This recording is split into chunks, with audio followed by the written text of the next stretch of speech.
ஆண்டவராகிய இயேசு கிறிஸ்துவின் நாமத்தினாலே மீண்டுமாக இந்த ஆன்மீக அறிவியல் அப்படின்னா என்ன அப்படின்னு கேட்டிங்கன்னா, போன வாட்டி நம்ம வந்துட்டு சயின்ஸ் அண்ட் சயின்ஸ், அதாவது அறிவியலும் அடையாளங்களும் அப்படின்னு சொல்லி பெரும்பாலும் மிக முக்கியமாக எதை பற்றி நம்ம பார்த்தோம்? ஒரு 52 எபிசோட்ஸ் பார்த்துருக்கோம். உங்களுக்கு தெரியும் ஞாபகம் இருக்கும்னு நினைக்கிறேன். கிரியேஷன், அதாவது கர்த்தர் எப்படி பூமியை உண்டாக்கினார், ஆண்டவர் இருக்கிறாரு அப்படிங்கிறதற்கான மிக முக்கியமான விஷயங்களை எல்லாம் அதெல்லாம் பார்த்தோம். இது என்னன்னா ஆன்மீக அறிவியல். இது வெறும் கிரியேஷனை பற்றி அல்லது பரிணாம வளர்ச்சி, எவல்யூஷன் தியரி இதை பற்றி மட்டும் அல்ல. பைபிளில் உள்ளதான ஆன்மீகம் அல்லது பைபிளில் உள்ளதான அறிவியல், இது ரெண்டையும் சேர்த்து நம்ம பார்க்க போகிறோம். வெறும் அறிவியல் பற்றி மட்டுமே பெற்றுக்கொண்டு நாம் ஒரு காரியத்தை செய்வது எந்த பிரயோஜனம் இருக்காது. ஆன்மீக அறிவியல் மட்டும் இருந்தால் கூட போதும். அதில் அந்த அறிவியும் இருந்துச்சுன்னா இன்னும் நிறைய காரியங்கள் செய்ய முடியும். அது சொல்கிறது உங்களுக்கு புரியும் நான் நினைக்கிறேன். இப்போ நம்ம கூட ரூபன் வந்திருக்கிறாங்க. Praise Lord brother. Praise Lord. எப்படி இருக்கீங்க? நல்லா இருக்கேன். இந்த எபிசோடில் வெறும் அறிவியலுக்கு எதிரான கருத்துகள் அல்லது அவங்க சொல்கிறதுக்கான மறுப்புகள் அது மட்டுமல்ல, நம்ம பைபிள் எந்த அளவுக்கு நமக்கு அறிவியலான அந்த அறிவை கொடுக்குது, ஆன்மீக அறிவை கொடுக்குது, இது எல்லாத்தையுமே நம்ம கேட்க போகிறோம். பிரதர், இந்த ப்ரோக்ராம் பற்றின உங்கள் விஷன் அல்லது உங்களுடைய இந்த ப்ரோக்ராம் பற்றின ஒரு புரிதல் சொல்லுங்களேன். Price Lord. ஒன்ஸ் அகேன் யூஸ்வலாக நம்ம சொல்கிற மாதிரி தேங்க்ஸ் ஃபார் த இன்விடேஷன். ஏன்னா 2வது ப்ரோக்ராம் கூப்பிடுறதுங்கிறது இட்ஸ் ஒரு ப்ரிவிலேஜை தான் நான் பார்க்குறேன். இல்லை, நிறைய பேர் நீ கமெண்ட்ஸில் பார்த்துருப்பீங்கன்னு நான் நினைக்கிறேன் இல்லையா?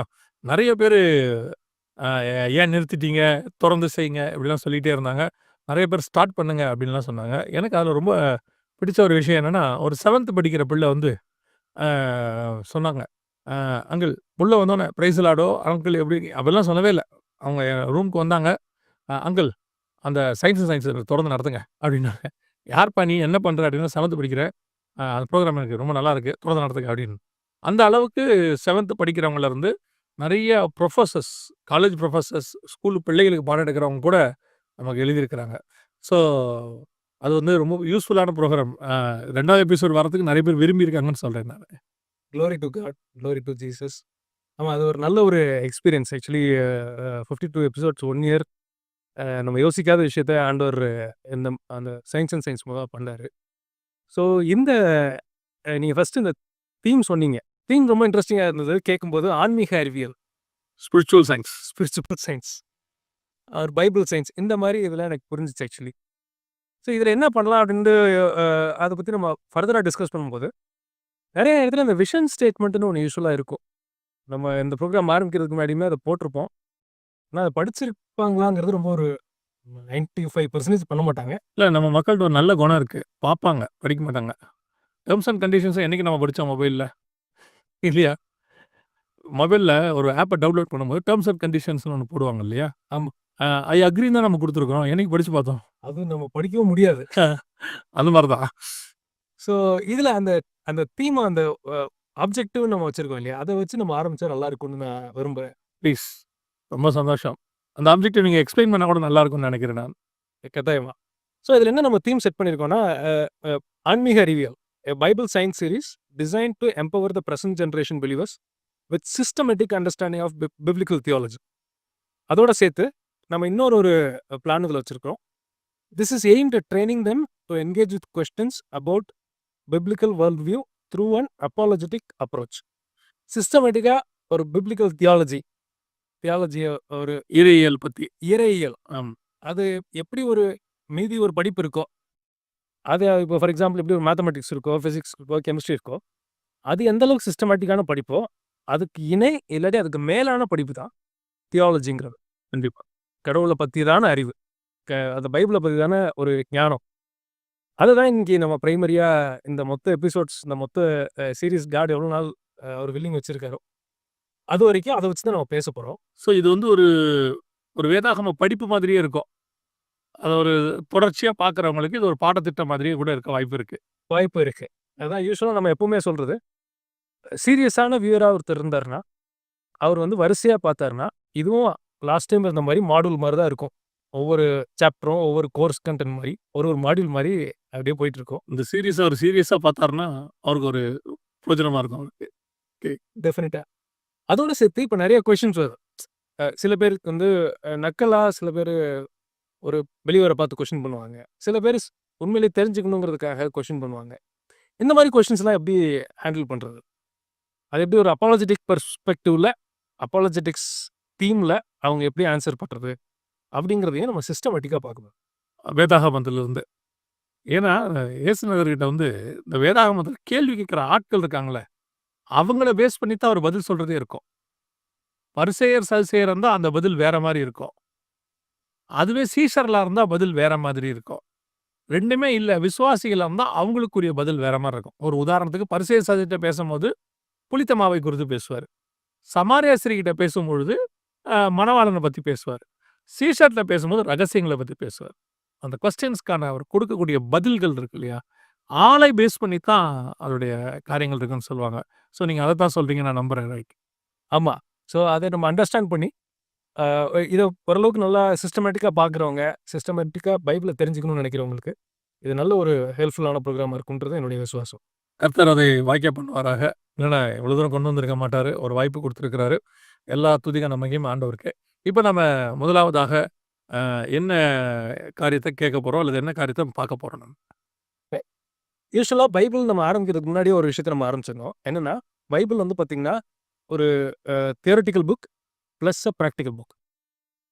தியரட்டிக்கலா எப்படி நம்ம ஒரு ஸ்கூல்ல இன்னைக்கு இருக்கிற நம்ம ஸ்ட்ரக்சர்ன்னு சொல்றோம் இல்லையா? தியரின்னு ஒண்ணு வந்து படிக்கிறோம். லேப்ல போய் அத செஞ்சு பார்க்குறோம். பிராக்டிகல். இது 2மே பைபிளுடைய அடிப்படை. ஓகே. அடிப்படை சத்தியம் இருக்கும். அத நம்மளுக்கு உணர்த்தி புரிய வச்சு பண்றதுக்கு, அந்த பிராக்டிகல் எக்ஸ்பீரியன்ஸ் குடுக்குறதுக்கு ஹோலி ஸ்பிரிட் ஹெல்ப் பண்ணுவாரு. ஆதியாகமம் 1ஆம் அதிகாரம் இருக்கு இல்லைங்களா? அது வந்து தியரி அப்படின்னு சொல்லுவாங்க. 2ஆம் அதிகாரம் தான் பிராக்டிகல். 1ஆம் அதிகாரத்தில அவர் தியரி எழுதிட்டாரு. வெளிச்சம் உண்டாக கடவுது. அது அப்படியே ஆயிற்று. எல்லாம் ஆயிடுச்சு. பட் எதுக்குள்ளயுமே ஜீவன் வரலன்னு இருக்கும். இன்னும் எல்லாம் பிராக்டிகலா ஆக்டிவேட் ஆகலன்னு இருக்கும். எல்லாமே ஃபார்முலாவா இருக்கு. பக்காவா இருக்கு. இன்னும் சொல்லப்போனா எல்லாம் லேப்ல எல்லாமே ரெடியா இருக்கு. இதெல்லாம் பிளான் மாதிரி எல்லாமே ரெடியா இருக்கு. இத ஆக்டிவேட் பண்ணி அது பிராக்டிகலா எக்ஸிக்யூட் ஆகுறது வந்து பார்த்தீங்கன்னா, 2ண்ட் சாப்டர்லன்னு சொல்லுவாங்க.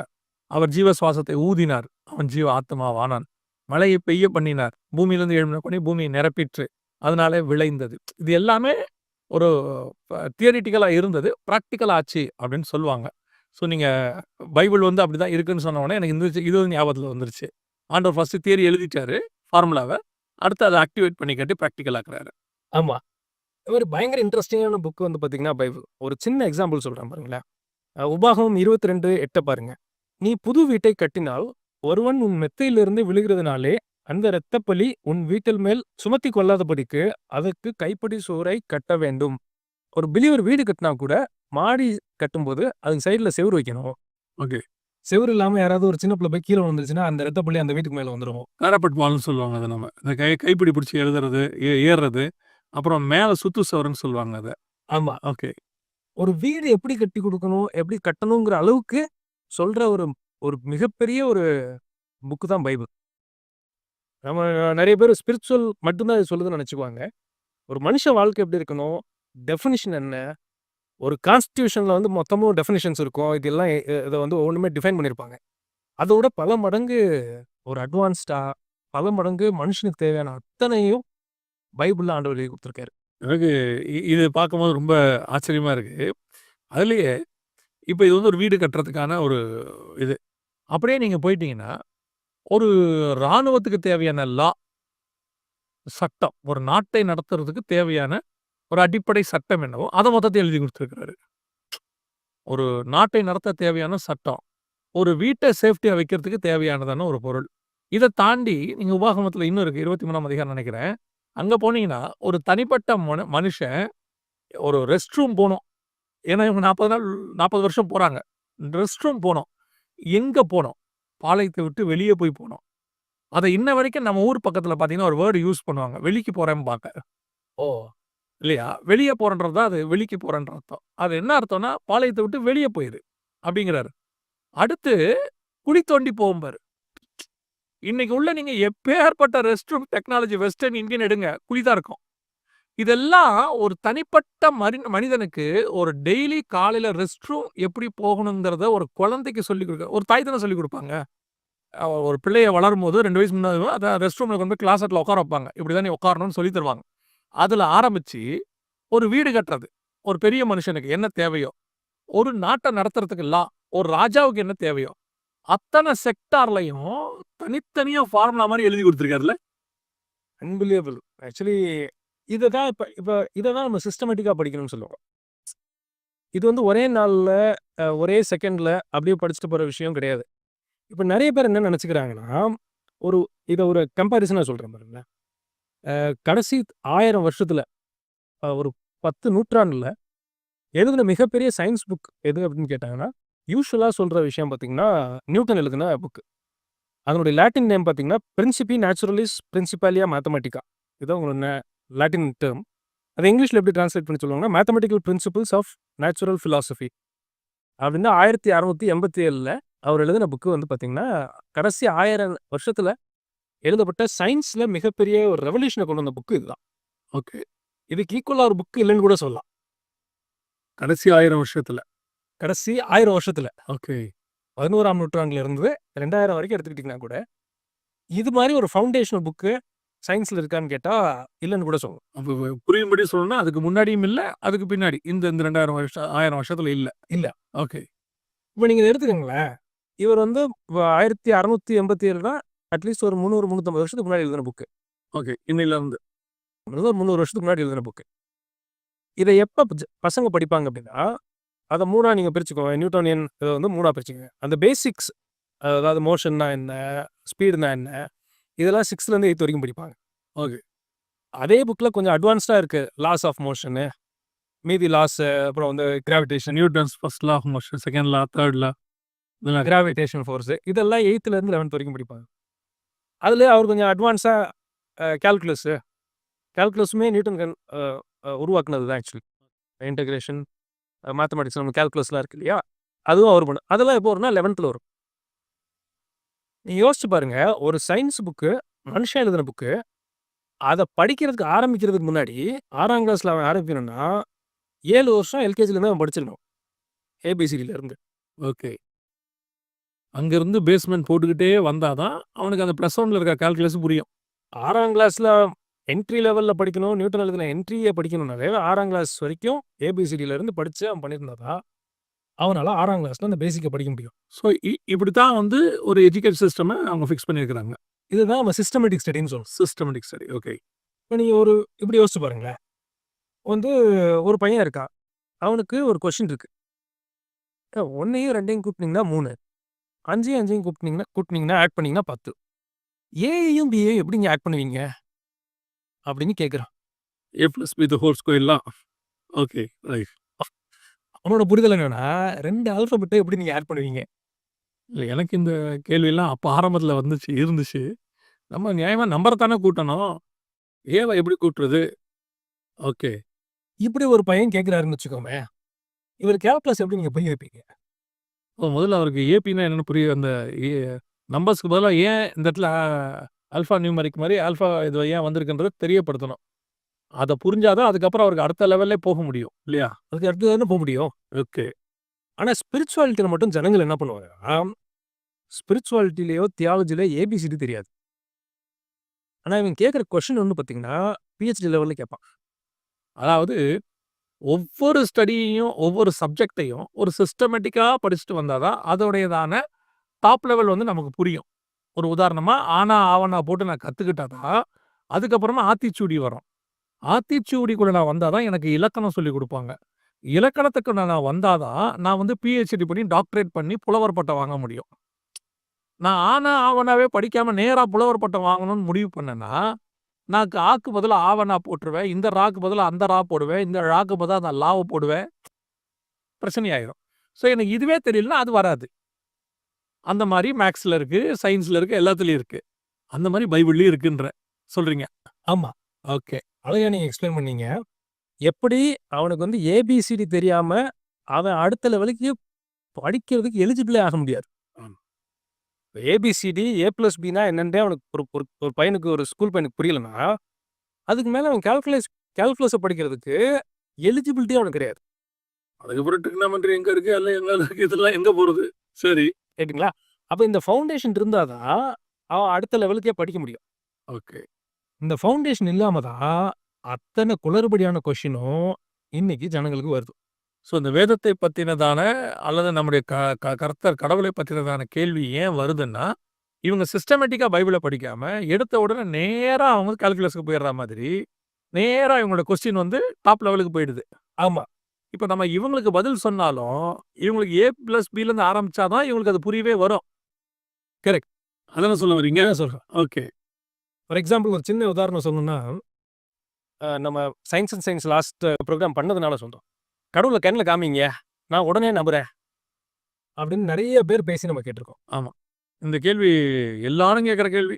நாத்திகர்கள் அத்தனை பேரும் ரொம்ப அறிவுபூர்வமா கேட்கக்கூடியதான அபத்தமான கேள்வி. அறிவுபூர்வமா கேட்கிறோம்னு நெனச்சுக்கிட்டு கேட்கிற கேள்வி தான். நான் ஒரு சின்ன எக்ஸாம்பிள் சொல்றேன்.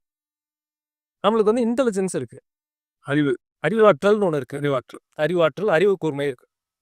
அந்த அறிவு கூர்மைய வச்சு தான் நான் இப்ப உங்ககிட்ட பேசிட்டு இருக்கேன். ஆ. மாற்று கருத்தே நம்மளுக்கு இல்ல. 100 பேர்ட்ட கேட்டாலும் எல்லாரும் 100 பேரும் இதுதான் சொல்லுவாங்க. காமன் சென்ஸ் கரெக்ட்டா இருக்கிற பட்சத்தில் ஒருத்தர் வந்து இதுக்கு மேல இதுல வந்து எந்த விதமான செகண்ட் ஒப்பீனியன் ஒருத்தர் வராது. நான் கேட்கிறேன். அறிவாற்றல கண்ல காமிங்க. அத வச்சு தானே நீங்க பேசுறேன்னு சொல்றீங்க. அத வச்சு தானே நான் பேசிட்டு இருக்கேன்னு சொல்றேன். அத மட்டும் நீங்க கண்ல காமிங்க நான் நம்பிடுறேன். ஒருத்தனுக்கு அறிவு இல்ல, உங்களுக்கு அறிவு இருக்குன்னு வேற சொல்றீங்க. அவனுக்கு அறிவே இல்லைங்க அப்படின்றீங்க. உங்களுக்கு அறிவு இருக்குன்னு சொல்றீங்க. அப்போ உங்க அறிவ காட்டுங்க. எக்ஸாக்ட்டா சொல்றீங்க. எக்ஸாக்ட்டா நீங்க சொல்றீங்க. மூளைய நீங்க காமிக்கலாம். அவங்க சொல்லுவாங்க. நான் உடனே அடுத்தது கொஞ்சம் சொல்லுவாங்க. மூளைய நாங்க பார்க்குறோம்ல. மூளைய நீங்க காமிக்கலாம். அறிவாற்றல, இன்டெலிஜென்ஸ மேபி அவனுக்கு ஒரு எக்ஸாம் குடுத்து பரீட்சை எழுதி வச்சா உங்கள அந்த அறிவாற்றல நீங்க டெஸ்ட் பண்ணலாம். அறிவாற்றல கண்ல காமிக்க முடியுமான்னு கேட்டா முடியாது. எனக்கு நீங்க சொன்ன உடனே தோன்றத நான் சொல்றேன். இப்போ மூளைய காமிங்கங்கிறது வந்து ஃப்ளஷ் அண்ட் பிளட். ஆமா. இல்லையா? அறிவாற்றல காட்டுங்கிறது ஒரு ஸ்பிரிட்டுக்கான ஈக்குவலான ஒரு விஷயம். ஸ்பிரிச்சுவலா அதுதான் கரெக்ட். ஸ்பிரிச்சுவலா அதானே கரெக்ட். இல்லையா? அப்ப கடவுளை கண்ணுல பார்க்கணுங்கிறது ஃப்ளஷ் அண்ட் பிளட். கடவுளுங்கிறது ஸ்பிரிட். கரெக்ட். அந்த ஸ்பிரிட்ல உள்ளவர நீங்க மூளைய காட்டுனா காட்டலாம். ஆனா அறிவாற்றல எப்படி காட்ட முடியும்? அத புரிஞ்சுக்க முடியும், உணர முடியும். இல்லையா? ஒரு இடத்துல உங்களுக்குள்ள அந்த அறிவாற்றல் இருக்குங்கிறத எக்ஸ்பிளைன் பண்ண முடியும், நிரூபிக்க முடியும். டெஸ்டும் பண்ண முடியும். டெஸ்ட்டும் பண்ண முடியும். அந்த மாரி தான் நீங்கள் கடவுளையும் பார்க்கணும். இல்லையா? ஓகே. இப்ப சொல்றீங்க இல்லையா? இதுக்கு பேர் தான் தியாலஜி. ஓகே. இப்ப இந்த பேசிக்ஸ் ஃபவுண்டேஷன் ஒருத்தர் இருந்தா, அந்த கொஸ்டினே அவர் கேட்க மாட்டார். இந்த ஃபவுண்டேஷன் இல்லாதனால தான், அந்த மாரி ஒரு குதர்க்க மார ஒரு கொஸ்டின கேட்டுட்டு, கேட்கறது மட்டும் இல்ல, புத்திசாலின்னு வேற நெனச்சுக்கிறாங்க. அதுக்கு பேரு அறிவு, பகுத்தறிவு அதுக்கு பேரு. நான் எப்பவும் சொல்லுவேன் பிரதர். பகுத்தறிவு என்பது கடவுள் இல்லை என்பது பகுத்தறிவு அல்ல. கடவுள் இருக்கிறாரா இல்லையா என்பது பகுத்து அறிவது தான் பகுத்தறிவு. அழகா சொன்னீங்க நீங்க. இல்லையா? நான் ஒரு விஷயத்த பார்க்கலன்றதுனால இல்லைன்னு அர்த்தம் இல்ல. நான் பார்க்காத எத்தனையோ விஷயங்கள் இதே பூமிக்குள்ள இருக்கு. நான் பார்க்கல அவ்வளோதான். யாரோ ஒருத்தர் பார்த்திருப்பாங்க. அவங்க உணர்ந்திருப்பாங்க. அதனால அது இல்லைன்னு எனக்கு இல்லைன்னு ஆயிடாதுல்ல. என்னை பொறுத்தவரைக்கும் தெரியலன்னு வேணா சொல்லிக்கலாம். இல்லைன்னு சொல்ல முடியாது. கரெக்ட். நெறைய பேர் இன்னைக்கு இவங்க பார்க்காத ஒரு விஷயம்ன்றதுனால இல்லைன்ற முடிவுக்கு வந்துட்டாங்க. எத்தனையோ பேர் பார்த்திருக்காங்க, உணர்ந்திருக்காங்க. நான் பார்க்கல, அதனால இல்ல. அப்படிங்கிறது எவ்வளவு தூரம் ஏற்றுக்கொள்ள முடியாத ஒரு கருத்தோ, அதே மாரி தான் கடவுளை பத்தின இவங்களுடைய கூற்றும் இருக்கிறது. இல்லையா? அழகா சொன்னீங்க நீங்க. ஸோ இது ஒரு சைடு. இன்னொரு சைடு, இந்த தியாலஜி ஏன் தேவை அப்படின்னு கேட்டீங்கன்னா, ஒரு வசனம் சொல்றேன் பாருங்க. யோவான் 12:26 ஆண்டவர் சொல்றாரு. ஒருவன் எனக்கு ஊழியம் செய்தால் அவனை பிதாவானவர் கனம் பண்ணுவார். இது வசனம். போன ஜெனரேஷன்காரங்க கடவுளே மனுஷனை கனம் பண்ணுவாரா அப்படின்னு தான் இதை புரிஞ்சிருப்பாங்க. இன்னைக்கு இருக்கிறவன் என்ன கேட்பானா, அவர் எதுக்கு என்னைய கனம் பண்ணணும்? அது எனக்கு என்ன பிரயோஜனம்? கடவுள் கனம் பண்ணி எனக்கு என்ன ஆக போகுது? ஏதோ 10 கோடி ரூபா குடுத்தா கூட பரவாயில்ல. கனம் பண்றதுல என்ன இருக்கு? அப்படிதான் கேட்க போறாங்க இன்னைக்கு. இப்ப நீங்க சொன்னீங்க இல்லையா, இந்த பணம்னு சொன்னா கரெக்டா இன்னைக்கு புரியும். பணம்னு சொன்னீங்கன்னா 21ஆம் நூற்றாண்டுல வாழ்ற ஜனங்களுக்கு எது புரியுதோ இல்லையோ இது கரெக்டா புரியும். அவர் யார் என்னை கனம் பண்ண சொன்னா? நான் கேட்கவே இல்லையே அப்படின்னு பேசுவாங்க. ஏன் இப்படி பேசுறதுக்கு தோணுது மனுஷங்களுக்கு அப்படின்னா, அவங்களுக்கு தியாலஜியை பத்தியான பேசிக் அறிவே இல்லை. இங்கதான் சிஸ்டமேட்டிக் தியாலஜிங்கிறது நமக்கு தேவைப்படுது.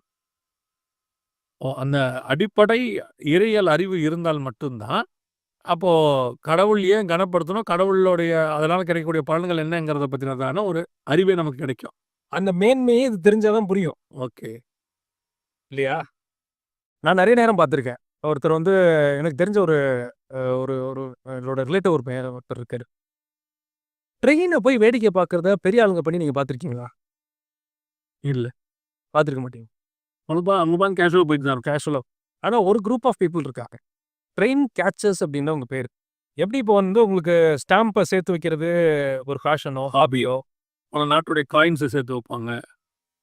இந்த பீப்பிளுக்கு நீங்க ட்ரெயின பத்தி கேட்டீங்கன்னா, அக்கு வேற ஆணி வேறா சொல்லுவாங்க. அவங்க கிட்ட உட்கார்ந்து 10 நிமிஷம் பேசினா தான், நம்மளுக்கு என்ன இப்போ ஒரு சாதாரண ஒரு ஆளுக்கு இப்ப எனக்கு பார்த்தீங்கன்னா, ட்ரெயின் போகுது. ட்ராக் போட்டுருக்காங்க. அது கரண்ட் போகுது. அதுல இருக்க டெக்னாலஜி எனக்கு எதுவுமே தெரியாது. காசு குடுக்குறோம் போறோம். அவன் மிஞ்சி மிஞ்சி போனா நம்ம கேட்போம். சும்மாவா கூட்டிட்டு போறாங்க என்னைய? காசு குடுத்து தானே கூட்டிட்டு போறான். அப்படின்னு நம்ம சொல்லுவோம். ஆனா இந்த ஃபீல்ட்ல நல்ல பேஷனேட்டா இருக்கவங்கள்ட்ட கேட்டா தான், அதனுடைய மேன்மையே நம்மளுக்கு புரியும். அவ்வளோ டைம் ஸ்பெண்ட் பண்றாங்க அவங்க. இந்த இன்ஜினோட ஹெச்பி என்னன்னு உங்களுக்கு தெரியுமா? இதனுடைய டெக்னாலஜி என்னன்னு தெரியுமா? இதனுடைய ஹார்ஸ் பவர் எவ்வளோன்னு தெரியுமா? எக்கச்சக்கமா பேசுறாங்க அவங்க. அப்ப அதுல அவங்க ஸ்டடி பண்றதுனால தான், அதனுடைய மேன்மை அவங்களுக்கு தெரியுது. நம்ம இன்னைக்கு இருக்க ஜனங்களுக்கு ஏன் இந்த மேன்மை தெரியலன்னா, ஏபிசிடியே தெரியாம கால்குலஸ பத்தி யோசிக்கிற விஷயம். இந்த மாடர்ன் ஆர்ட்ன்னு சொல்லுவாங்க. நவீன ஓவியங்கள் அப்படிம்பாங்க. 99% மக்களுக்கு புரியாது. இந்த மாடர்ன் ஆர்ட்டே புரியாது. ஆர்ட்ஸ் படிச்சவங்களுக்கு அத பத்தின ஒரு புரிதல் இருக்கும். அந்த ஒரு வரைஞ்சவர் என்ன நோக்கத்துல வரைஞ்சாருங்கிறதான ஃபீலோட அத பார்ப்பாங்க. இல்லையா? மிச்ச 99% புரியலங்கிறது வேற. பரியாசங்கிறது தான் 2வது ரொம்ப இம்பார்ட்டன்ட். கிறுக்கி வச்சிருக்காங்க. கிறுக்கி வச்சிருக்காங்க. ஏம்பா அதுல என்னப்பா ஒரு கோடு போட்டுட்டுருக்கான், அந்த படத்துக்கு போய் 1,50,000ங்கிறீங்கம்பாங்க. அப்ப அந்த மாதிரி இறையியல பத்தினதான புரிதலும், அது உள்ள இருக்கிறவங்களுக்கு மட்டும் தான் அதோடைய டெப்த் தெரியுது. இல்லையா? கடவுள பத்தினதான புரிதலும், அதுல உள்ளவங்களுக்கு தான் டெப்த் தெரியுது. ஆனா, வெளிய இருந்து பார்க்கும்போது, எதுக்கு இதெல்லாம் உட்காந்து டைம் ஸ்பெண்ட் பண்ணிக்கிட்டு, அப்படிங்கிறதான ஒரு காரியம் தான் அதுல இருக்குன்னு நெனைக்கிறேன் நான்.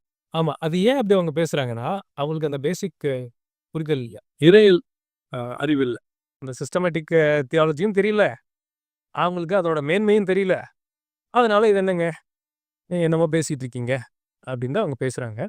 ஆனா, நம்ம சொன்ன மாரி, ஒரு மனுஷன் வாழ்க்கை வீடு கட்டினா செவுரு இருக்கணுங்கிற வரைக்கும், ஏபிசிடில இருந்து ஒரு மனுஷன் மரணம் வரைக்கும் எப்படி இருக்கணுங்கிற ஒரு ஒரு சட்டத்த, விதிய நம்மளுக்கு குடுத்து வச்சிருக்காரு. இது இது புரிஞ்சிருச்சுன்னா, மரணத்துக்கு அப்புறம் என்ன இருக்குதுங்கிறது அதுல புரிஞ்சிரும். ஆமா. இந்த ஏபிசிடி புரிஞ்சுச்சுன்னா, அந்த 8ஆம் கிளாஸ்க்கு மேல என்ன படிக்கணுங்கிறது அவங்களுக்கு புரியுது. அந்த ஏபிசிடியே தெரியாம, இவங்க ஏதோ பெருசா கொஸ்டின் கேட்கிறோம்னு நெனச்சுட்டு எனக்கு அவங்க கேட்டாங்கன்னா, இப்படி மாரி தான் ஏதாவது வந்து நிப்பாங்க. ரொம்ப ரொம்ப டீட்டெயிலான எக்ஸ்ப்ளனேஷன் பிரதர். ரொம்ப சந்தோஷம். இப்ப நம்ம இந்த இறையியல் சம்மந்தப்பட்ட வேற ஏதாவது இதுல கேள்விகள் பார்க்குறோமா?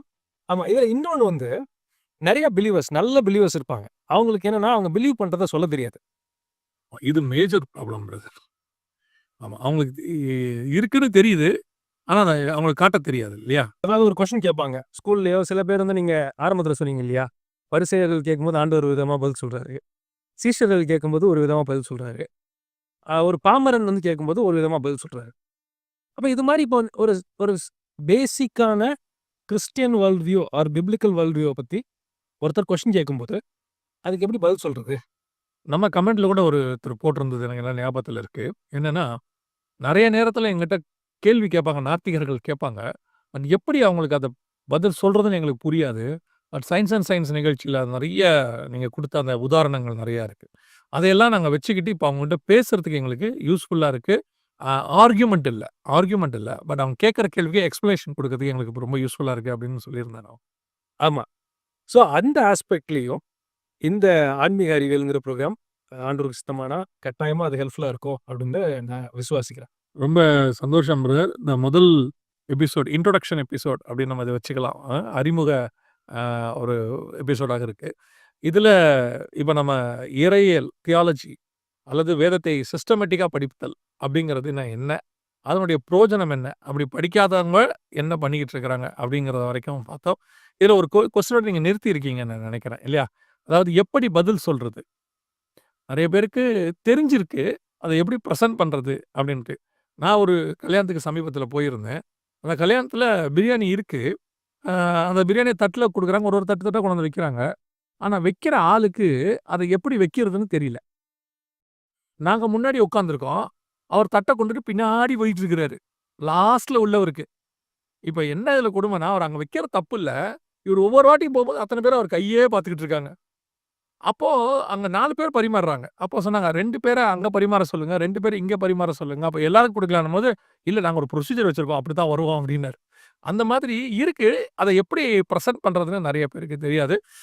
கர்த்தருக்கு சித்தமானால் வருகிற நாட்கள்ல இந்த புரோகிராம் வழியாக இந்த சிஸ்டமேட்டிக் தியாலஜி அல்லது அ இறையியல் பாடத்தை ஒரு வரைமுறையோட எப்படி படிக்கிறது, முறைப்படி படிக்கிறது எப்படி அப்படிங்கிறத நம்ம அ பகிர்ந்து கொள்ளலாம். அழகா சொன்னீங்க நீங்க. அ ஆண்டவராகிய இயேசு கிறிஸ்து நாமத்தினாலே இந்த புரோகிராம் இப்பதான் ஆரம்பிச்சிருக்கிறோம். எங்களுக்காக ஜெபம் பண்ணிக்கொள்ளுங்க. அ பிரதர் 2வது செஷன் நம்மோட வர்றதுக்கு ஆண்டவர் அவருக்கு கிருபை தந்தார். நமக்கு ஒரு வாய்ப்பு குடுத்திருக்கிறாரு. இப்போ நான் இதோட மெயின் பேஸ் இதுதான். இவ்வளோதான். அதாவது நம்ம வேதாகமத்தினுடையதான இந்த காரியங்களையும், ஆவிக்குரிய காரியங்களையும் ஒரு சிஸ்டமேட்டிக்காக அல்லது ஒரு முறைப்படி நம்ம எப்படி படிக்கணும், அறிவியல் பூர்வமாக. இப்ப நான் இதுல ஒரு விஷயத்த சொல்லிட்டு உங்களுக்கு முடிக்க விரும்புறேன். நீங்க என்ன எக்ஸ்பெக்ட் பண்ணியிருப்பீங்கன்னு நான் நெனைக்கிறேன். நான் அப்படிதான் நெனைப்பேன். இன்னைக்கு எந்த எவிடன்ஸ் சயின்ஸ் ஓரியன்டலா அவர் சொல்லப் போறாரு.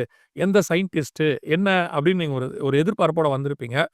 இந்த எவிடன்ஸ் எல்லாம் எதுக்காக கொடுக்கப்படுகிறது என்றால், இந்த வசனத்துக்காகவும், நம்ம ஆண்டவருக்காகவும் தான்.